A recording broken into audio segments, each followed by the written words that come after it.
All right guys, welcome to the very last round of FD that I'll be doing this year. It is round 4. We are in Dallas, Texas for Formula Drift Pro 2. It is setup day and I'm not really planning on filming today. There's not much interesting going on, but one thing that I did want to share with you guys before it gets too crazy, this video is actually going to be edited and partially filmed by my friend Mike, who you guys may already know as Divine Media. He helped film our open house video and makes really rad stuff, so I appreciate it. I'm excited to have you here. Thank you. It's my first FD, so I'm excited. If this video turns out bad, don't thumbs down my video, thumbs down his channel, which link will be in the description. All right, but anyway, like we did last time, I figured we'd start off kind of going over a couple new things that we've done with the car. So I'm gonna grab Alberto and we're gonna fill you guys in on some of the new stuff. All right, Alberto, it's been a while. What have you been up to? How's Sharon? That's what I wanna know. How's Sharon? She's as good as always. Best thing ever, you know? All right, but real talk, go over with me some of the stuff. I know you and the guys have been working hard getting this thing dialed in and fixing some of the issues that we had before. We did a bunch of work in your car, so we had a couple issues that we encountered in St. Louis, so we took care of that so you wouldn't have it again in Texas. Starting with overheating issues. I added a power steering cooler since you literally boil your power steering fluid, and then also I went ahead and added oil cooler fan, so it keeps your oil temps cooler, and then also your power steering a lot cooler so you don't have that issue. We had a power steering cooler, we just didn't have a fan, right? Yeah, so the thing is you're drifting, you're going sideways, so there's no air going through the intercooler that much, so basically same thing as a rear mounted radiator, the fan has to do all the work. So in this case, we put a fan on the oil cooler, so it doesn't need airflow to actually cool, so the fan pulls all the air through the oil cooler and does all the work. You'll get the idea that after that St. Louis round, which was brutally hot, pretty much everything that we did is heat related. So again, talking on the topic of fans. Looking at the back of the trunk, you can see you got 2 new fans as well. Oh! I mean, I'm talking about this one. Oh, funny guy, funny guy. So, we measured the resistance on your old fans and it was pulling a lot more current than it should. It was getting the wire super hot and the fans weren't blowing as much air as it should. So, I went ahead and got you a new set of fans. This will pull a lot more air, so the car should also keep a lot cooler. So one of the biggest issues that I was facing in St. Louis actually had to do with my internal heat. I was getting very, very hot-headed, and not in the typical sense. It was literally just getting so hot in the cabin that I was starting to get headaches, and it was very, very difficult for me to maintain focus. So we actually got a different helmet this time that has a system for having cool air blasted into it. So Alberto, you want to go over our new AC system in my race car? All right, so you used to have a cool suit cooler, which is basically AC, but that wasn't good enough, so I put AC on your AC. So now you have AC in your helmet and AC on your shirt. So you have that really nice insulated cooler back there, which has a electric motor inside that flows cold water through your shirt, and also has a heat sink that air passes through. So I saw water to air heat exchanger, but in this time like cold exchanger, and then flows cold air to your helmet. Then it has this nice little air pump back there, and I figured I needed a nice bracket for it, so I went ahead and used some of the titanium that we had left over at the shop and made a really nice titanium bracket for it. If you guys can see Alberto's bracket, he knows that I'm a little bit extra with my titanium love. And maybe a nice little titanium bracket. Then you don't have plexiglass corner windows, so I couldn't cut a hole in it to put the little intake, so I modified a little bit to kind of like tuck it in between the roll cage and the seat without being a permanent solution. That way we can always change it later and there's no residue of it. So other than that, I know that we did some wiring stuff after some of those wiring issues. Yeah, so you were having issues where a lot of the components were getting hot, and when we diagnosed the system, it was a lot of resistance on the ground side. Since you don't have any grounds attached to the chassis, all this, it had a bunch of little ground blocks distributing all the ground through the car, and those were actually starting to generate resistance. So we ended up actually routing ground to the chassis and used the chassis as a grounding point, and then we eliminated all the resistance from the grounding, so you should have a lot better operation of all your electrical components. So while the car was in St. Louis, and he had it at a shop, and he actually helped me out with some fabricated other cooling stuff, I guess you could say. Yep. So what is this new fancy thing that we have going on right here? Okay, so this is just a water can here that it allows us to bleed the air out of the front of the motor. Prior to that, we didn't have an ability to get the air out the front of the motor, which we ran into a problem with in St. Louis. It also dumps the hot water out of the back of the head into the hot water side that then returns to the the radiator. This little guy here is the cold side. This is what feeds the motor. This also now feeds the cold side of the turbocharger. So we used to have the hot water going to the turbo, which is not a good idea, but I guess. Yeah, you're just sending hot water into a turbocharger and superheating it and then sending it back to the radiator. Now, we're sending cold water into the turbocharger and then back into the coolant. But shout out to that Garrett quality because it's still good even after all that hot water. I don't like this one.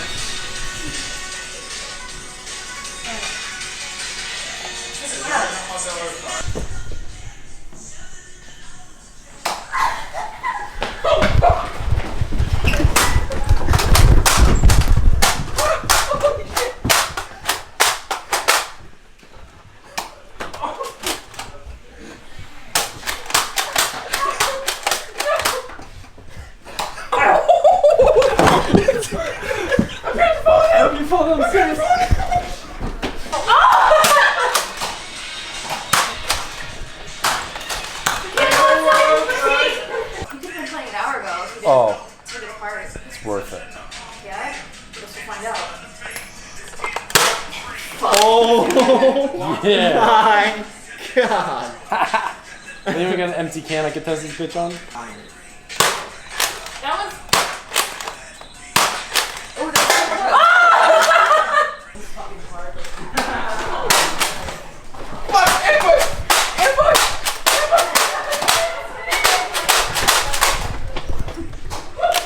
Clip got stuck. So now it's officially, I guess, day one of FD.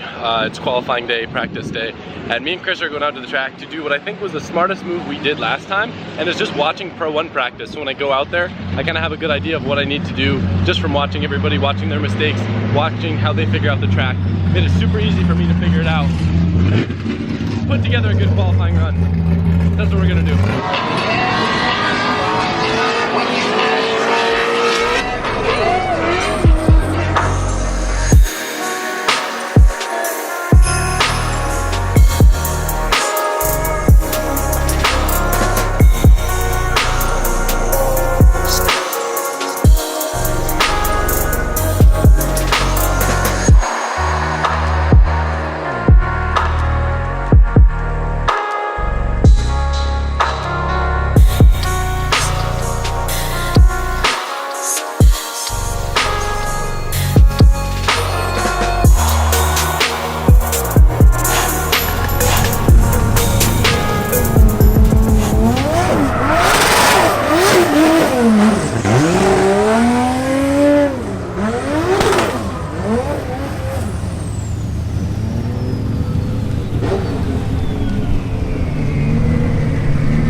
lap out, it's always nerve-wracking. There's a lot of changes with the car, specifically the clutch grabs a lot higher, so it's kind of weird.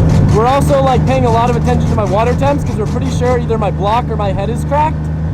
When we had that water pump failure at the last round, it probably put a slight crack in one of the water jackets, so we just got to be careful with steam. So there's a lot on my mind. The track I've never really watched here before, kind of confusing, very fast, very intimidating, but I feel decent after my first run, and I'm going to work on a couple minor things to just see how I can get better.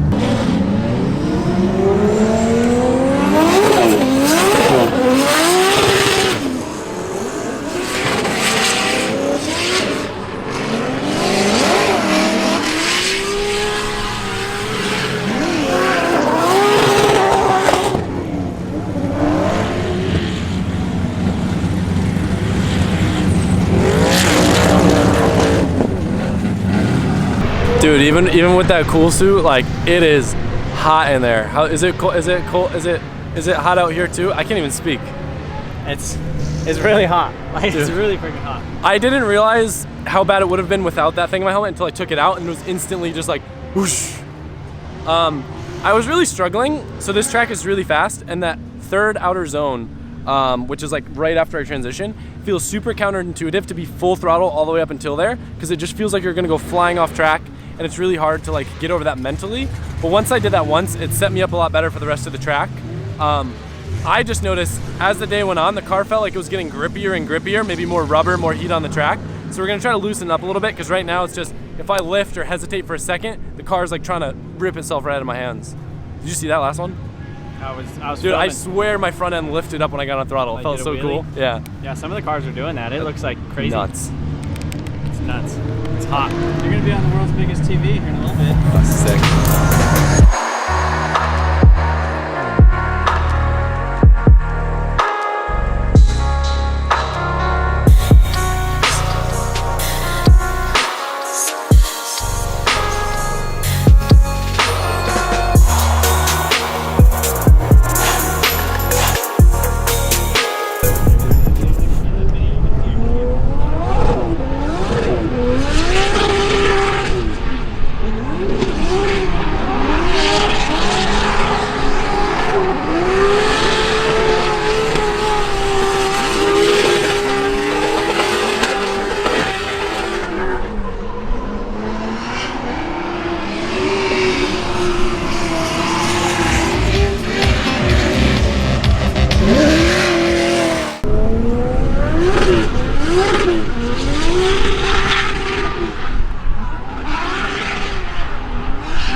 I saw a little weird thing in my bumper in the rear view.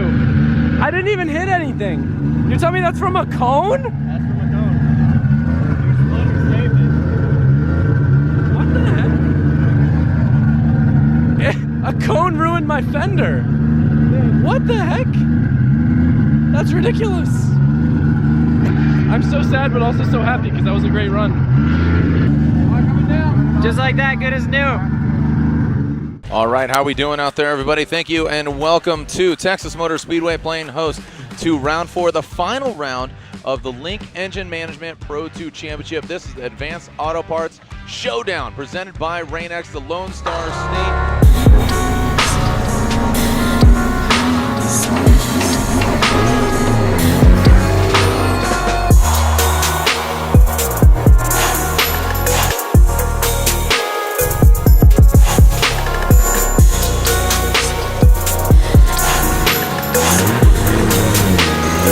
Alright guys, so it is qualifying time. Adam is getting ready to do his burnout for his first qualifying run. We're gonna see what he's able to do.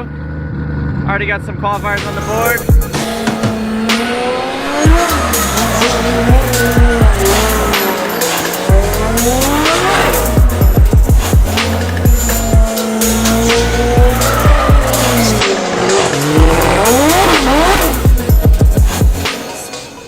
Yeah, you saw him lock him up quite a bit as he went in, so unfortunate for him. Next up, big YouTube sensation, Adam LZ. He adds a lot of clicks, a lot of views. Let's see if he can add some carbon fiber to his diet. Adam LZ coming to us from Florida. Looks decent so far. Would like to see him a little deeper there in the outside zone. Has a fluid line, but could just dial it in a little bit. Just barely dips that toe in of that back left wheel. So Ryan, it looked fluid, but could definitely get deeper. I don't think that challenges Schulte for the lead. Well, he got that #1 qualification with a solid run in St. Louis, and he's trying to back it up here. Wasn't able to put together the campaign that he wanted in the head-to-head matchups, but now as we see him in his qualifying run, he looks like he's relatively settled, but still leaving a little bit of roughness around the edges here. Some areas on the course where he could have done a little bit better, especially that center section. We've seen some drivers carry some bigger angle through that section of the course and also fill that zone, but overall, very quick through the course. You can see the car seems really dialed in. He's just got to clean it up a little bit around the edges. and smooth it out, and he will definitely be competing for another number 1 qualification spot. But I think this time around, it's a run to build on. Adam LZ in his pits with his team. As you said, Ryan, a great showing in St. Louis. Josh Robinson, the Aussie driver there, looking on. This isn't really casual Thursday, it's old. So 72 for Adam LZ. What would you call Thursday, though? All right, so this is one of those things where, like, you don't really see this from the outside. I don't know if I already told you what happened on that last run. So coming into outer zone 1, all's good, all's good. Then you get to the end of outer zone 1, the sun was directly in the line of sight. I was kind of nervous. I didn't want to go off, so I let up a little bit, and it kind of screwed up the rest of the course because I didn't have the speed going through like I would have on the other runs. But I was told to make sure I put points on the board, and it was more important to finish that run than to hope that I was still on track and risk going off and then getting a 0. So I don't know. Did you see that? Or going into the tires. Yeah, that sun was brutal. Like, I mean, now it's down behind the building. But I mean, it was like shining like directly like on your car when it was like when you were over there. It was like beams of light on your car. But that is one of the things that's kind of interesting with FD and qualifying. A lot of times people don't get the luck of the draw. Like, that wasn't that bad compared to, I think, the last round or the round before Atlanta.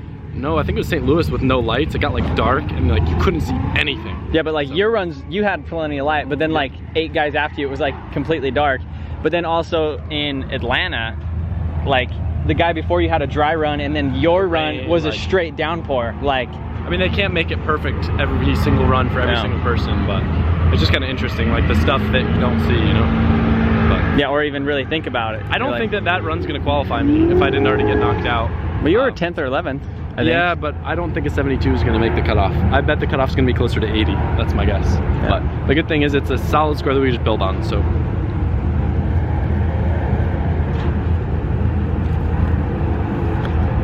Good. Cut. Was that it? Is that all you wanted to film? Got it. All right, so I might have made a mistake. You have nothing to gain from this, dude. I mean, so Adam just got bumped out of top 16. But he has another qualifying run, so he's about 17th right now. And I just told Adam, I was like, hey, do you think you could qualify first? I think it's possible, but see, my thing is I don't think I should go to qualify. Like, if I go and try to qualify first, that's like going for dead, and that's risky, you know? Like, I need to just get a solid score. You need a good solid score, but if that happens to be the first place, what's gonna happen? So I told him, and I commented on the FD live stream, and I think a lot of people agree. Said if LZ qualifies first, I'll shave off my beard, but leave the mustache. But leave the old mustache. That'd It'll be so, and I'll make you another deal. What? Another deal. So if you don't qualify first, but you get first tomorrow, same deal. Okay. Or how about if I podium, you paint the S15 for me for next year? I'd rather shave the beard. The beard will take less time to grow back. You're not wrong. Because imagine sanding that thing for years. Imagine all the primer. And just to get smashed. All the primer. Yeah, for you we to need just a primer go, sponsor, dude. Go put it in DuPont, walls and stuff. DuPont, 3M, PPG. No, I'm a PPG man. Yeah. Car looks like she's holding together. Got the whole crew out here. I don't know. First place qualifier. I mean, I'll do my best. Let's see what happens. No, I need to get in the show and get first place tomorrow. That's cooler. Well, again, same deal. So at least now we got like a little bit of a wager though, because like LZ was just sitting over here. I had no motivation to do well, but now I do. All right, guys. So the wager has been updated. I do the iPhone. What happened?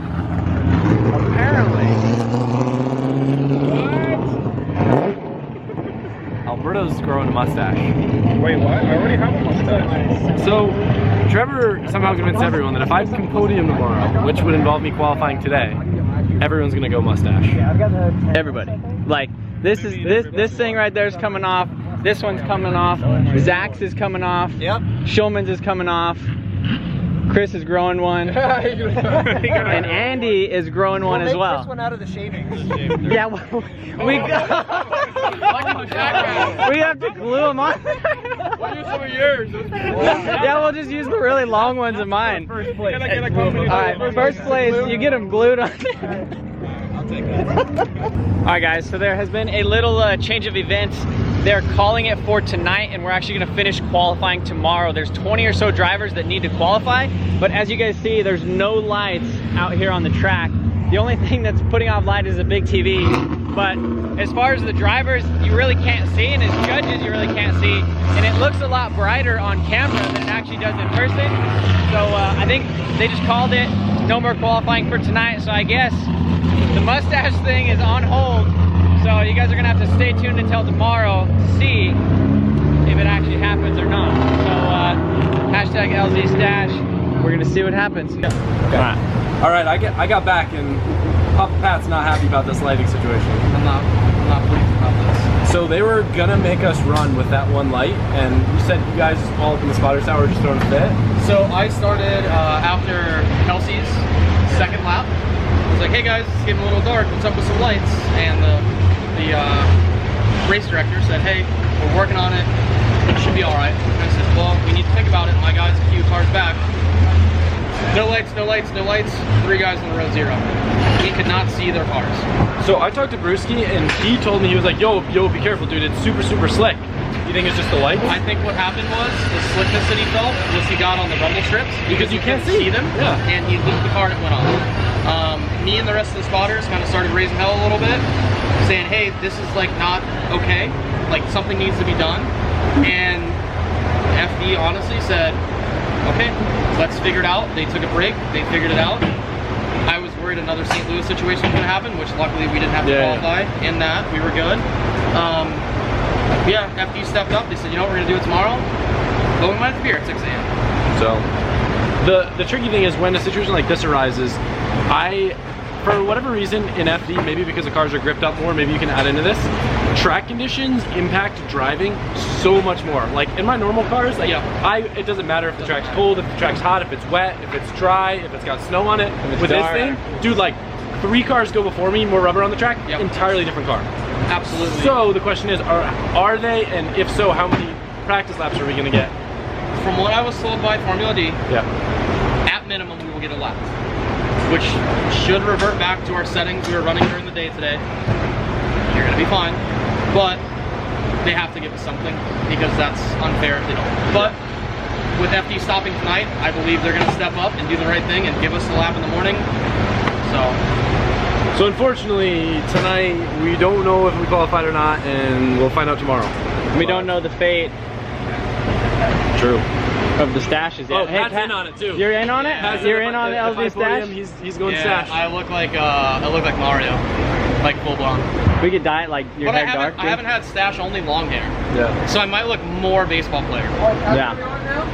Pat's in on it. Oh, he's part of the team. Are you in on it too? Ty, are you in on it? Yeah. What are we doing? Stash game? Yeah. Oh. Oh, for that? No, if I podium tomorrow. Oh yeah. Yeah, I'll do it. All right.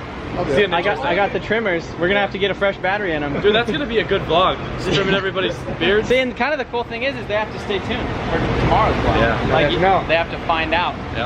Tomorrow. Yeah. You gotta like, comment, and subscribe. You've been hanging around YouTube with too much fat. Yeah, they're gonna warm it up for us. All right, so this is kind of good news. They're not making us run tonight. We're running tomorrow. The best news about it is that it's not at 6 a.m. and it's actually later in the afternoon, so we can sleep in. That's tight. So we're gonna rerun qualifying tomorrow. If you guys are seeing this video, it might be before they rerun qualifying, it might not be. But basically the drivers that had to drive in the dark and then the people that haven't gone for the second run are gonna get another practice lap, like a sight lap to see how the track feels, and then a qualifying lap. So, fingers crossed, we'll do our best. It's not over till it's over. You got it, big dog. You got it. So, I ain't worried. Yep. Meanwhile, back at the Airbnb, Schulman is over there cowering in fear as I've been modding Nerf guns. This is my new pastime, by the way. Evil. And I've been experimenting with all these different things that I'm finding throughout the Airbnb. Screws, weights, nuts, glue, any sharp objects I can find. And then I'm gonna load them into my chamber. And when Alberto gets back, he's gonna be in for a great surprise. Alberto's here. He's here? Oh boy. Oh, it smells that good, yeah. Oh, that's what I usually get when there's nothing else. Is it good? What the fuck was that? That shit hurt. Shut up. This is bad. It's fucking Oh my god. All right, Schulman's had enough. So we're gonna put Alberto on blast. We've got all this nice pizza. Since when do you eat cereal? I love cereal. Wait, Alberto. No, this thing, I don't want to kill nobody. Look at this. What is this? You put screws, bottle, well, can. What do you call that? Can tab? Tab. Yeah, can tab, that thing. It's like a needle in that one. What's in this one? Oh, I just packed it full of hard stuff. What is this? I don't know. Just shoot it. See what sound it makes. Wandering around Austin finding This is like the bonus one, isn't it? It was ow. putting in Nerf guns and shooting them.